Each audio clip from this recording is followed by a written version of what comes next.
it down, rebuilt it, and this is the car he rebuilt. That is the oldest surviving and the first production Bentley motor car. What you have in the middle in this arena is you have the iconic Bentley blower, the number 9, Sir Henry Tim Birkin.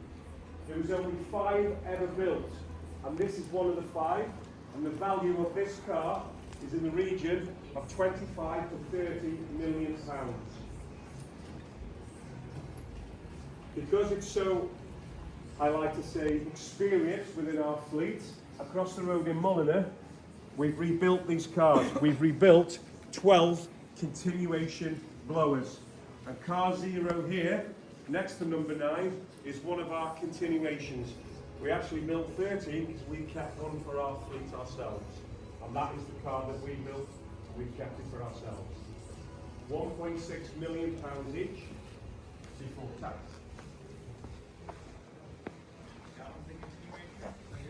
Yeah, that's the continuation car 0. Ladies and gents, the car next to car 0, this car here, what I'm pointing at, this is Walter Owen Bentley's personal company car. 100 of these cars were built.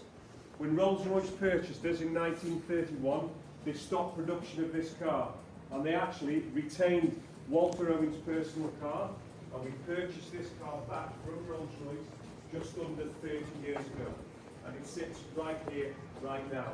And also point out, every single one of these cars still drive on the public roads to this day. It's not a museum in here, it is a lineage.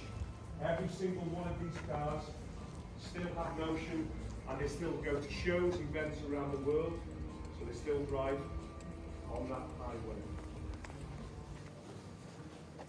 The car you see here, next to Walter Owen's, this is one of the Derby Bentleys. It's a 1934 Derby Bentley, the first model built under Rolls-Royce's ownership.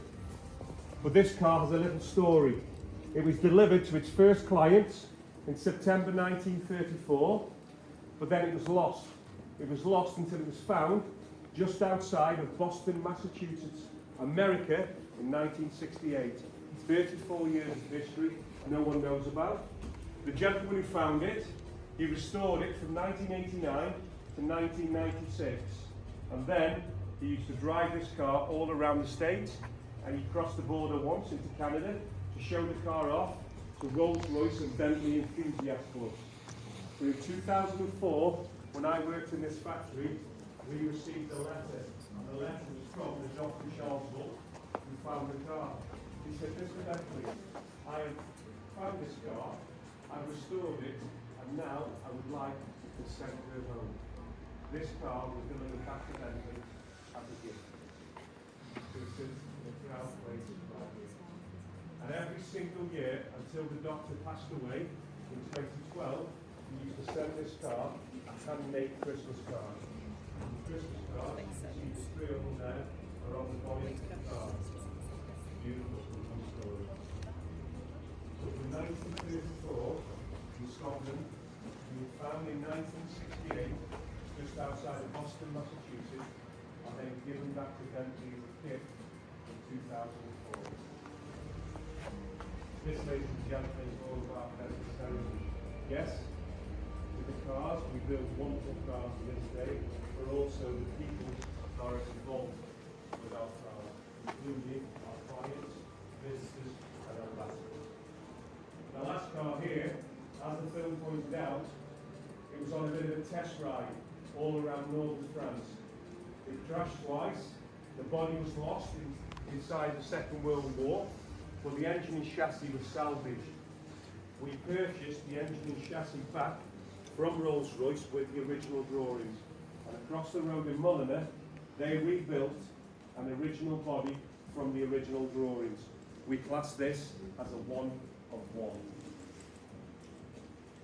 So, ladies and gentlemen, without further ado, I'm very keen to get you across to the factory to see where everything is happening right now. Last opportunity to take some photographs, or if you wish, a final group photograph in this room next to these cars. And then I would like to